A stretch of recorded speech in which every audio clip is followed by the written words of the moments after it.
काही दिवसांपूर्वी मी माझ्या गावी गेलो होतो आणि जसं गावाच्या हद्दीत आलो तसं मी लहानपणी जे आम्ही डोंगर पाहायला जायचो ते डोंगर परत पाहिले. परंतु ह्यावेळेस फरक एवढाच होता की ह्यावेळेस काही निम्मे डोंगर पूर्णपणे गायब झालेले होते. मे बी कन्स्ट्रक्शनसाठी त्यांचं ते उत्खनन केलं गेलं आणि त्यांना ते काढून घेण्यात आलं तेवढं. सो ते डोंगर दिसायला पण खूप विचित्र दिसत होते, पण त्याच्यापेक्षा ते मनाला खूप चुटचुट लावून जात होते.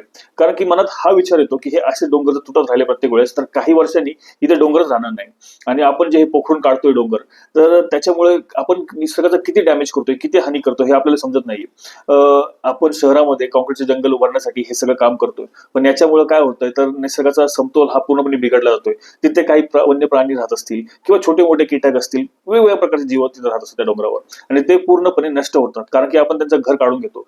आपल्याला हे समजलं पाहिजे की आपल्याला को एक्झिस्ट करायचंय, म्हणजेच काय आपल्याला त्यांच्या बरोबर राहायचंय. त्यांना मारून टाकून फक्त आपला स्वार्थ बघायचा नाही, कारण की असं जर बघितलं तर त्यांच्या अंताबरोबरच आपला अंत सुद्धा निश्चित आहे.